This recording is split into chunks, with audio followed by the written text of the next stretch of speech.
여러분 안녕하세요. 개쩌는 라디오입니다. 오늘 들려드릴 이야기의 제목은 부자 사이만 바라는 부모님인데요.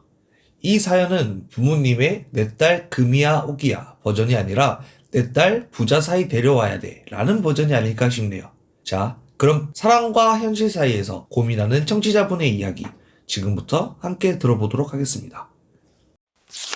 안녕하세요. 혹시 이 사연을 듣고 계신 분들 중에서는 부모님이 반드시 돈 많은 집안, 배경 좋은 집안 출신의 사람과 결혼하라고 압박하신 적 있으신가요? 결혼이 두 사람의 만남이 아니라 마치 집안의 비즈니스 같은 느낌으로 접근하시는 그런 경험 말이에요.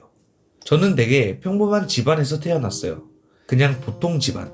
아주 부유하지도 않고 그렇다고 가난하지도 않은 그냥 보통의 가정 환경이었죠. 아버지는 작은 회사에 다니셨고 어머니는 전업주부셨어요. 우리 동네에서는 그냥 평범한 중산층 가정이었달까요? 근데 우리 부모님이 항상 뭔가 부유하게 살고 싶다는 욕망이 너무 강하셨어요. 특히 어머니가요. 어머니는 항상 우리 딸 잘 살아야 돼 라는 말씀을 자주 하셨는데 그 잘 산다의 의미가 온전히 물질적인 풍요로움에만 초점이 맞춰져 있었던 거죠. 사실 어머니의 이런 생각은 제가 어릴 때부터 있었어요. 초등학교 때부터 저한테 공부 열심히 해서 좋은 대학 가야 좋은 남자 만날 수 있어 라고 말씀하셨거든요. 그때는 어려서 그런가 보다 했는데 지금 생각해보면 어머니는 본인의 젊었을 때 겪었던 경제적 어려움 때문에 그러셨던 것 같아요. 할머니, 할아버지가 일찍 돌아가시고 어머니는 동생들을 키우느라 고생을 많이 하셨대요. 그래서 돈의 중요성을 너무 일찍, 너무 강하게 깨달으신 거죠. 저는 대학 시절 때부터 연애를 시작했는데 제가 만나는 사람마다 집안 형편을 물어보시는 거예요. 어머니는 제가 데이트하고 돌아오면 꼭 이렇게 물어보셨어요. 걔네 집은 뭐하니? 아버지는 어떤 일 하셔? 집은 어디 살아? 자가야? 전세야? 차는 뭐 타? 이런 질문들. 처음에는 그냥 호기심에서 물어보시는 줄 알았어요. 근데 점점 그게 아니라는 걸 알게 됐죠. 어머니가 한 번은 이렇게 말씀하셨어요. 너는 우리보다 더 잘 살아야 돼. 우리가 못 해준 거 다 해주는 사람 만나야지. 그때부터 저는 어머니의 그런 말씀이 부담스러워졌어요. 마치 제 연애가 제 행복을 위한 게 아니라 어머니의 미래 보장을 위한 거라는 느낌이 들었달까? 제가 대학교 3학년 때였을 거예요. 정말 좋아하는 사람이 생겼어요. 이름이 그냥 훈이라고 할게요. 훈이 씨는 같은 과 학생이었는데 정말 따뜻하고 배려심이 많고 유머 감각도 좋은 사람이었어요. 처음에는 그냥 과 활동을 같이 하면서 친해졌었는데 어느 순간부터 서로에게 특별한 감정이 생겼어요. 제가 시험 기간에 밤늦게까지 공부할 때면 항상 집까지 데려다주고 제가 아플 때는 약도 사다주고 그런 작은 배려들이 쌓이다 보니까 자연스럽게 사랑이 피어난 거죠. 그때가 진짜 행복했어요. 가끔은 돈이 없어도 분식집에서 라면이랑 떡볶이 시켜놓고 몇 시간씩 이야기하곤 했는데 그때가 지금 생각해도 너무 행복했어요. 비싼 레스토랑에서 먹는 것보다 더 맛있었고 그 시간이 더 소중했죠. 근데 딱 한 가지 문제가 있었어요. 훈이 씨는 집안이 부유하지 않았죠. 아버지가 일찍 돌아가시고 어머니가 혼자 훈이 씨와 동생을 키우셨대요. 훈이 씨 어머니는 작은 분식집을 운영하시면서 두 자녀를 키우셨는데 훈이 씨는 대학 등록금을 벌기 위해서 아르바이트를 여러 개 했대요. 소박하게 살았지만 정말 행복한 가정이었어요. 제가 처음 훈이 씨 집에 놀러 갔을 때 작은 빌라였지만 너무 따뜻한 분위기였어요. 훈이 씨 어머니는 저를 너무 반갑게 맞아주셨고 직접 만드신 김치전이랑 된장찌개를 대접해 주셨는데 그 맛이 아직도 잊혀지지가 않아요. 분명 단순한 음식이었지만 그 따뜻함이 느껴졌달까요? 사실 그때는 훈이 씨 가정 환경이 우리 부모님한테 그렇게 큰 문제가 될 거라고 생각도 못했어요. 사랑하면 다 극복할 수 있다라는 어리석은 낭만주의에 빠져 있었던 거죠. 그래서 제가 어느 날 용기를 내서 부모님께 훈이 씨를 소개했어요. 처음엔 그냥 친구라고 데려왔는데 근데 부모님이 너무 차갑게 대하시는 거예요. 특히 어머니가. 진짜 말도 안 돼요. 그날이 아직도 생생해요. 휴일 저녁이었는데 엄마가 특별히 집에서 고기를 구워주신다고 해서 훈이 씨를 데려갔어요. 처음에는 분위기가 나쁘지 않았어요.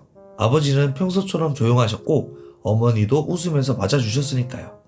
근데 식사가 시작되고 나서 얼마 지나지 않아 어머니가 훈이 씨에게 질문을 하시더라고요. 어머니는 뭐 하시니? 훈이 씨가 어머니께서 분식집을 운영하세요 라고 대답하자마자 어머니의 표정이 미묘하게 변했어요. 그리고 이어진 질문들이 집은 어느 동네? 자가야? 전세야? 학비는 어떻게 냈니? 군대는 다녀왔니? 졸업하면 어디 취직할 거니? 그 질문들 하나하나가 저는 너무 창피했어요. 훈이 씨는 솔직하게 다 대답하더라고요. 월세 사는 것도, 장학금 받으면서 아르바이트 학비 보는 것도, 아직 취업은 확실하지 않다는 것도. 식사 내내 저는 너무 불편했어요. 식탁 밑으로 훈이 씨의 손을 꼭 잡고 있었는데 그 손이 차갑게 식어가는 게 느껴졌어요. 그날 훈이 씨를 배웅하고 집에 들어왔을 때 거실에서 부모님이 저를 기다리고 계셨어요. 어머니가 첫 마디로 하신 말이 걔랑 헤어져라. 저는 너무 충격을 받았어요. 아무 이유도 설명도 없이 그냥 헤어지라니요. 제가 왜요? 라고 물었더니 걔네 집은 너무 가난해. 나중에 결혼하면 네가 고생할 거야. 그리고 시어머니가 분식집 하신대잖아. 나중에 네가 도와줘야 할 수도 있어. 그래서 제가 물었어요. 엄마, 제가 행복한 게 중요한 거 아니에요? 훈이 씨는 정말 좋은 사람이에요. 성실하고 책임감 있고 저를 정말 아끼고 사랑해줘요. 그랬더니 어머니가 하시는 말씀이 너 지금 젊으니까 그렇게 말하지 나중에 살다 보면 돈이 얼마나 중요한지 알게 될 거야. 사랑? 그거 몇 년 가겠냐? 결혼은 현실이야. 그리고 엄마가 너한테 더 좋은 사람 소개시켜 줄게. 아버지도 담배만 피우셨어요. 한마디도 거들지 않으셨죠. 평소에도 집안일이나 제 문제에 거의 관여하지 않으셨지만 그날따라 그 침묵이 더 크게 느껴졌어요. 진짜 지금 생각해도 너무 화가 나요. 저는 그때 정말 훈이 씨를 사랑했거든요. 그날 이후로 집안 분위기가 완전히 달라졌어요. 어머니는 식사 시간마다 언제 헤어질 거야? 엄마 말 좀 들어봐. 엄마는 다 너 잘 되라고 그러는 거야. 이런 말씀만 반복하셨어요. 전화가 올 때마다 누구야? 라고 물어보시고 제가 외출할 때마다 어디 가는데? 라고 추궁하셨죠. 마치 죄인이 된 것 같았어요. 그런 압박 속에서 한 달, 두 달을 버텼을까? 결국 저는 훈이 씨에게 헤어지자고 했어요. 정말 마음이 아팠지만 그때는 부모님의 반대를 이길 용기가 없었거든요. 카페에서 만나서 이야기하는데 훈이 씨는 처음에는 이해하지 못했어요. 왜 갑자기 그러냐고. 제가 모든 걸 솔직하게 이야기했어요. 부모님이 반대를 너무 크게 해. 특히 집안 형편 때문에. 훈이 씨의 표정이 점점 어두워졌어요. 하지만 화를 내기보다는 슬픔이 더 컸던 것 같아요. 마지막에 훈이 씨가 한 말이 아직도 귓가에 맴돌아요. 그저 네가 행복했으면 좋겠어. 언제든지 마음이 바뀌면 기다리고 있을게. 그날 헤어지고 집에 돌아와서 밤새도록 울었어요. 심장이 찢어지는 것 같았달까? 근데 더 서러웠던 건 부모님은 제가 울고 있다는 걸 아시면서도 아무 말씀도 안 하셨다는 거예요. 마치 시간이 지나면 다 괜찮아질 거야 라는 식으로요. 그렇게 한 3개월 정도 지났어요.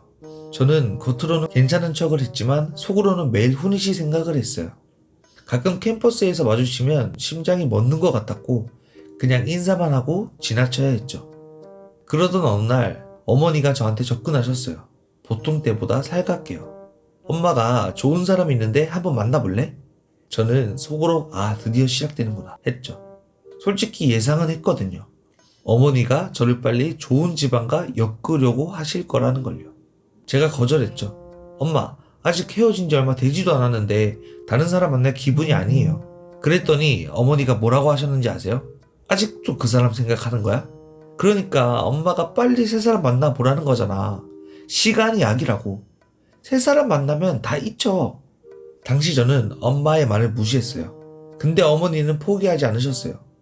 일주일에 한 번씩 이번 주말에 시간이 있니? 라고 물어보시면서 자꾸 선자리를 잡으려고 하셨죠. 그러던 어느 날 갑자기 다음 주 토요일에 시간 비어나? 라고 하셨어요. 뭔가 했더니 이미 선자리를 잡아 놓으신 거예요. 제 의사는 물어보지도 않고요. 엄마, 제가 싫다고 했잖아요. 그랬더니 어머니가 이번에는 정말 괜찮은 사람이야. 대기업 다니고 아버지는 사업체 크게 하시고 서울에 아파트도 있대. 한 번만 만나봐, 한 번만. 저는 그날 정말 화가 났어요. 왜 자꾸 제 의사는 무시하고 물질적인 조건만 보시는 건지. 그날 밤 저는 충동적으로 훈이 씨에게 문자를 보냈어요. 지금 만날 수 있어? 그랬더니 10분도 안 돼서 답장이 오더라고요. 어디서 만날까? 우리는 학교 근처 카페에서 만났어요. 처음에는 어색했지만 금세 예전처럼 편안해졌어요. 훈이 씨는 변함없이 따뜻했고 제가 지난 2개월 동안 얼마나 힘들었는지 이야기하는 내내 진심으로 귀를 기울여줬어요.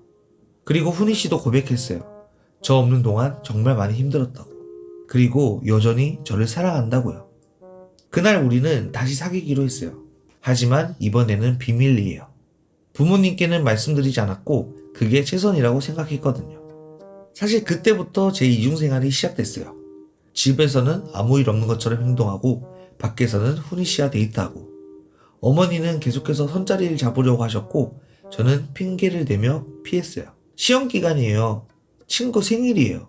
과제가 많아요. 이런 식으로요. 근데 거짓말이 쌓이면 쌓일수록 저는 점점 괴로워졌어요. 부모님을 속이는 것도 괴롭고 훈이 씨에게 당당하게 우리 관계를 밝히지 못하는 것도 미안했고 그렇게 한 달 정도 지났을까? 어느 날 친구와 카페에 있는데 갑자기 어머니한테 전화가 왔어요. 얘, 너 지금 어디야? 집에 빨리 들어와. 목소리가 심상치가 않았어요. 집에 들어가자마자 알게 됐죠. 어머니가 제 휴대폰을 몰래 보셨던 거예요. 훈이 씨와의 문자들, 통화 기록들, 모든 걸요. 어머니는 정말 크게 화를 내셨어요. 평소에는 조용하신 아버지까지 부모 말도 안 듣고 거짓말까지 하냐? 실망했다고 하셨고요. 진짜 충격적인 건 그 다음이었는데 너 그 사람이랑 계속 만날 거면 우리 집에서 당장 나가! 라고 하시는 거예요. 그 순간 저는 진짜 눈물이 나더라고요. 제가 태어나서 그렇게 서운했던 적도 없었어요. 저는 그날 밤 정말 많이 생각했어요. 지금까지 제가 살아온 방식, 부모님과의 관계, 그리고 훈이 씨와의 관계, 모든 것에 대해서요. 방 안에 혼자 앉아서 창밖을 바라보면서 생각했어요. 내가 정말 행복하려면 어떻게 해야 될까? 부모님의 기대에 맞춰서 살아야 될까? 아니면 내 마음대로 살아야 될까? 그때 문득 깨달았어요. 부모님이 원하시는 건 제 행복이 아니라 부모님의 행복이더라고요. 그동안은 저는 부모님이 저를 정말 많이 사랑한다고 생각했어요. 사실은 그 사랑에도 조건이 있었지만 말이에요. 우리 말만 잘 들으면 사랑해 줄 거라는 조건. 사실 어린 시절부터 그랬어요. 제가 공부를 잘하면 칭찬해주고 성적이 조금이라도 떨어지면 실망하시고 저는 그게 사랑이라고 생각했는데 그건 제가 부모님의 기대를 충족시켜 줄 때만 받을 수 있는 조건부 사랑이었던 거예요. 그래서 저는 결심했어요. 더 이상 부모님의 기대에 맞춰서 살지 않겠다고요. 제 인생은 제가 책임지고 제가 선택하겠다고요. 다음날 아침 부모님께 말했어요. 저는 훈이 씨를 계속 만날 거예요. 부모님이 반대하시더라도요. 어머니의 표정이 아직도 잊혀지지가 않아요. 마치 제가 뭔가 엄청난 큰 배신을 한 것처럼 보셨어요. 충격과 분노 그리고 슬픔이 막 뒤섞인 표정이었죠. 어머니가 말씀하셨어요. 그래? 그럼 이 집에서 당장 나가. 너 이제 내 딸 아니야. 그 말이 진짜 칼로 베는 것처럼 아팠어요. 제가 태어나서 들어본 말 중에 가장 잔인한 말이었어요. 그래도 내가 낳은 자식인데 어떻게 그렇게 쉽게 관계를 끊을 수가 있을까요? 그 순간 저는 어머니를 처음으로 낯선 사람처럼 느꼈어요. 평생 함께 살았던 사람인데 마치 처음 보는 사람 같았어요. 그렇게 차갑고 단호한 모습이 너무 낯설었거든요. 더 놀라운 건 아버지가 옆에서 아무 말도 안 하시는 거예요. 그냥 신문만 보고 계셨어요. 저를 한 번도 쳐다보지 않으셨죠. 평소에도 말씀이 별로 없으신 분이었지만 그날 그 침묵은 말로 표현할 수 없는 배신감을 느끼게 했어요. 저는 눈물을 참으면서 방으로 들어갔어요. 그리고 짐을 싸기 시작했죠. 옷가지 몇 벌, 중요한 서류들, 그리고 저금통에 모아둔 돈. 그게 전부였어요. 짐을 싸면서 생각했어요.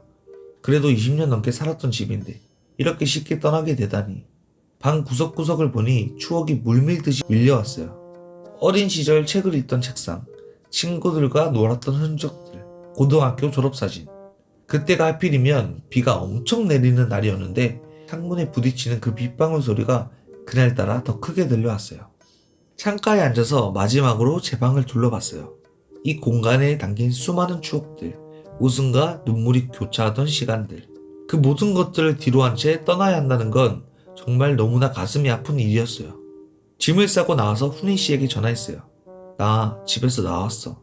그 짧은 한마디에 제 모든 감정이 담겨 있었죠. 그랬더니 훈이 씨가 바로 어디야? 내가 데리러 갈게 라고 했어요.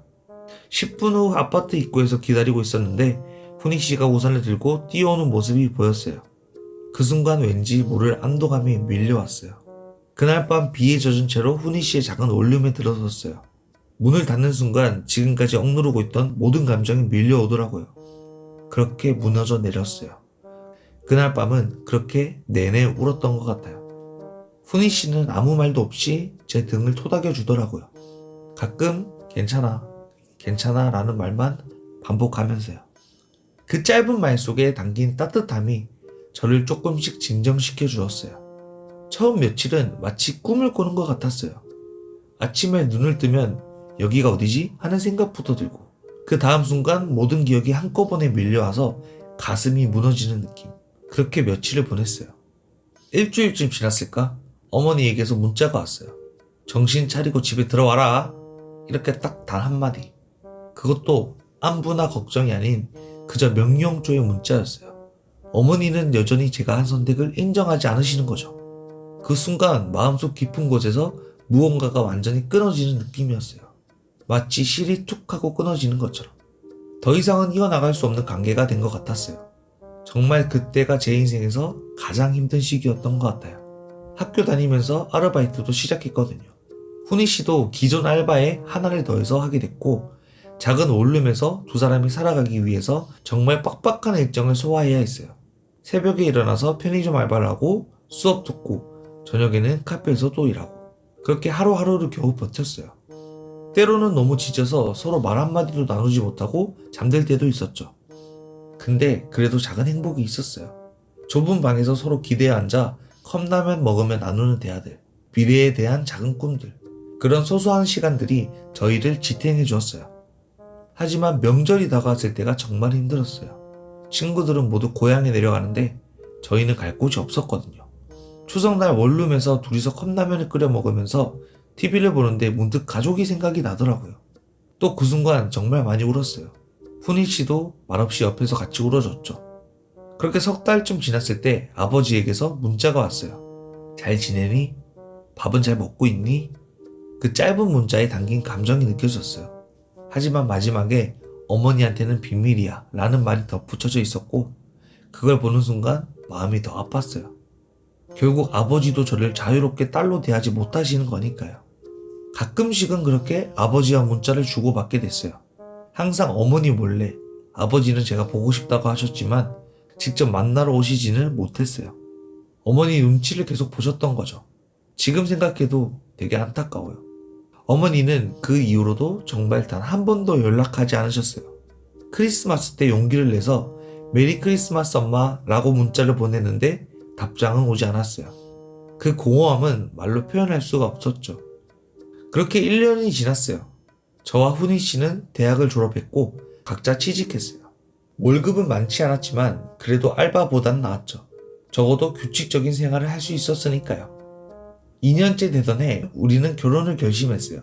그냥 서류만 제출하려다가 그래도 인생에 한 번뿐인 결혼식이니까 작게라도 하자고 해서 친구 몇 명만 초대했어요. 훈이 씨 어머니는 오셨는데 저희 부모님은 오시지 않았어요. 아버지에게도 청첩장을 보냈는데 답장으로만 축하한다, 행복하게 살아라 라는 문자만 왔죠. 어머니는 역시 아무 반응이 없었어요. 결혼식 당일 혹시나 어머니가 마음을 바꾸고 오시지 않을까 하는 기대가 있었던 것 같아요. 하지만 끝내 오시지 않았죠. 그렇게 3년이 또 지났어요. 여전히 저희는 작은 월세 집에서 살고 있고 훈이 씨의 월급을 모아서 조금씩 저축하고 있어요. 전셋집으로 옮기는 게 지금의 목표예요. 큰 꿈은 아니지만 그래도 우리에겐 의미 있는 꿈이죠. 가끔은 내가 너무 극단적인 선택을 한 건 아닐까? 라는 생각도 들어요. 좀 더 인내하고 기다렸다면 달라졌을까? 아니면 평생 부모님의 바람대로만 살아야 했을까? 어떨 때는 정말 화가 나요. 그냥 돈 많은 사람이랑 결혼하라고. 내 인생인데, 내 행복인데. 그걸 부모님이 결정하려고 하시니까요. 그게 정말 사랑일까요? 결혼 3주년 때 훈이 씨가 저한테 물었어요. 후회해? 나랑 결혼한 거. 제가 바로 대답했어요. 아니, 절대로 후회 안 해. 다만 이렇게 될 줄 몰랐을 뿐이야. 저희 이대로도 괜찮은 거겠죠? 저는 제 선택이 옳았다고 생각해요. 부모님의 욕심보다는 제 행복이 더 중요하니까요. 그래도 마음 한구석이 항상 아파요. 어머니를 다시는 못 볼 수도 있다고 생각을 하면. 여러분은 어떻게 생각하세요? 저처럼 부모님과 연을 끊는 게 맞는 걸까요? 아니면 그래도 부모님 말씀대로 살았어야 했을까요? 오늘 이야기 어떠셨나요? 오늘 이야기는 정말 마음이 무거워지는 그런 이야기였습니다.